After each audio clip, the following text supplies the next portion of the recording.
Next point, Sanju Samson की बातें करते हैं जरा।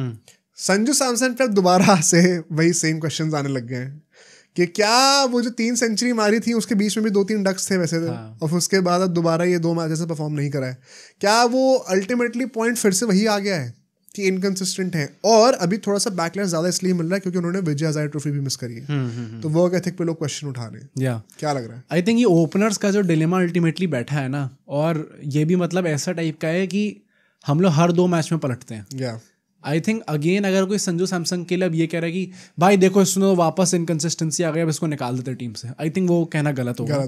उनने वो 5 इनिंग्स में 3 सेंचुरी मारना plus the brand of cricket that we are playing, उसमें इट इज़ हाईली लाइकली कि प्लेयर्स आउट होंगे ही होंगे जल्दी। मोर और लेस आप शायद ज़्यादा फेल होगे than succeed in a format like this. Plus first T20 में जिस तरीके से वो बैटिंग कर रहे थे, जो सेकंड ओवर था, हाई, आई थिंक वो चीज़ द गुड थिंग इज कि कोई भी बंदा, एज आई सेड बिफोर, कि वो अपनी जगह के लिए नहीं खेल रहा। यस, प्रॉपरली वो उसी में they are trusting the process कि हमें ऐसे ही खेलना है तो ऐसे ही खेलना है।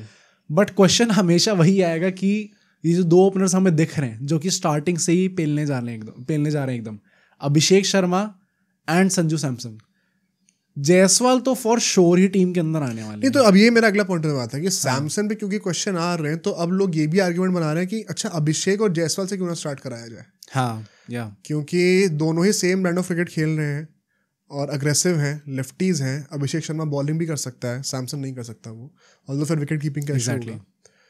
But as purely an opening pair हम लोग जायसवाल और अभिषेक के साथ क्यों नहीं थे, जो कि ज्यादा अग्रेसिव है, पावर प्ले ज्यादा मैक्सिमाइज कर सकते हैं। मतलब this is true, and problem सिर्फ यही आती है कि अगर जायसवाल इस इक्वेशन में नहीं बैठ रहे होते तो हम लोग बड़ी आराम से कहते हैं अच्छा ये 2 ओपनर्स हैं, यही जाने वाले आगे करके, और अच्छा परफॉर्म भी कर रहे हैं। बट जायसवाल जिस तरीके से तीनों फॉर्मेट को एस करता हुआ, तीनों चलो अभी ओडीआईज में हुआ नहीं है, होपफुली वो अच्छा करेगा ओडीआईज में भी, बट दोनों फॉर्मेट्स को एस करता हुआ आ रहा है अभी तक, वो तो मतलब भाई फॉर श्योर गिवन स्टार्टर है T20s के अंदर। तो वो अगर आएगा तो इनमें से कोई एक ना एक बैठेगा। अब क्या वो जायसवाल होंगे और अभिषेक शर्मा होंगे? अभी अभिषेक शर्मा का फॉर्म पहले अच्छा नहीं चल रहा था कि यार अभिषेक शर्मा को निकाला जाए। अब 2 मैच में अभिषेक शर्मा चल गए, सैमसंग नहीं चले, तो अब लग रहा है कि नहीं सैमसंग को निकाला जाए।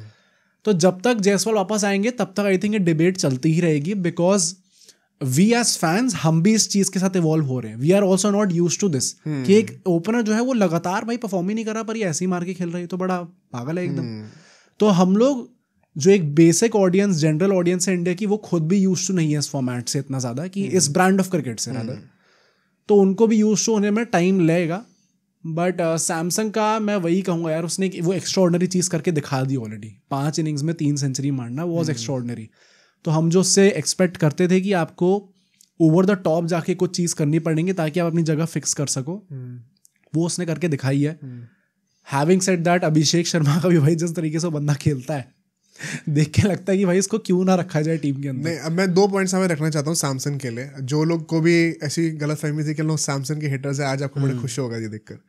पहली बात तो जो अभी हमने इतना बड़ा पॉइंट रखा तिलक वर्मा के सेगमेंट में कि भाई ब्रांड ऑफ क्रिकेट ऐसा, you don't need anchors anymore. आपका पहला अप्रोच अटैक फर्स्ट होना चाहिए, सब सेल्फलेसली खेल रहे हैं।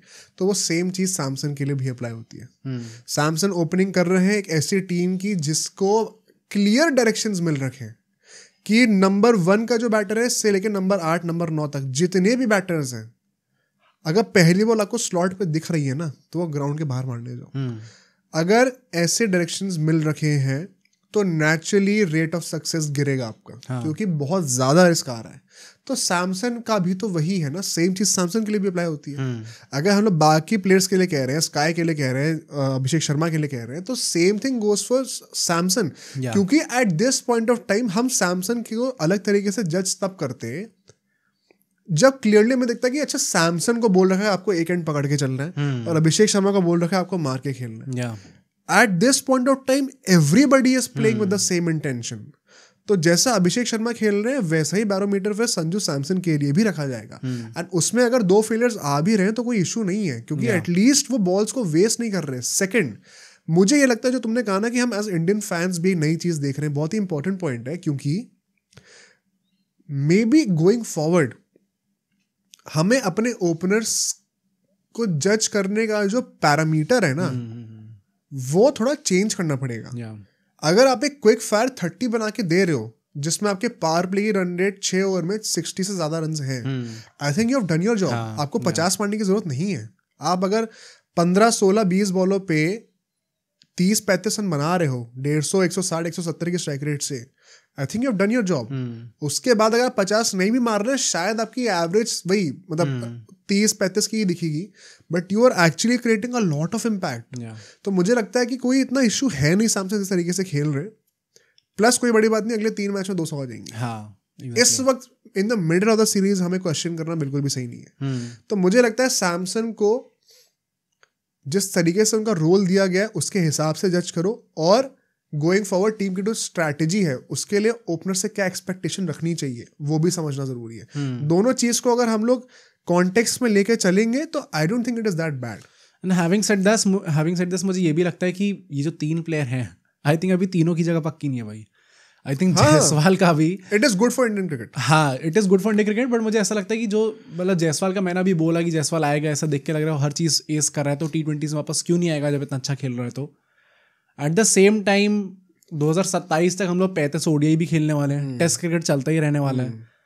आई थिंक द रियल जो पूरा वो होगा जायसवाल के करियर का, कि जो चैलेंज आएगा वो अब स्टार्ट होने वाला है कि वो तीनों फॉर्मेट को कैसे एस करेगा और किस फॉर्मेट में उसे थोड़ा सैक्रिफाइस करना पड़ेगा। मैं एक और कंट्रोवर्शियल चीज कहना चाहता हूँ, I will not be surprised अगर जायसवाल को T20 सीन में नहीं रखा जाए। सेम क्योंकि जब इतना टाइम निकल जाता है ना कि आप 1-1.5 साल से नहीं खेल रहे हो क्योंकि टीम का फोकस अभी टेस्ट और ODIs पे है, तो जब बात अल्टीमेटली T20 पे आएगी ना, तो 1-1.5 साल में 2-3 ऐसे ओपनर्स होंगे जो कि इतना पक चुके होंगे, पकने का मतलब वो नहीं, मतलब राइप हो चुके होंगे, मेच्योर हो चुके होंगे, कि फिर आप उनको हटा नहीं सकते, फिर टीम के डायनामिक्स बैठ चुके हैं। तो कोई बड़ी बात नहीं कि जैसे नहीं पता है, 1 सेकेंड आपको सुन के थोड़ा सा ऑफेंसिव लेगा, लेकिन 1 सेकंड के लिए सोचो, maybe this is not a bad thing कि हमें जबरदस्ती हर प्ले को ऑल फॉर्मेट बनाना है। This is the ultimate objective of specialisation, हमें अल्टीमेटली इसी रूट पे जाना है।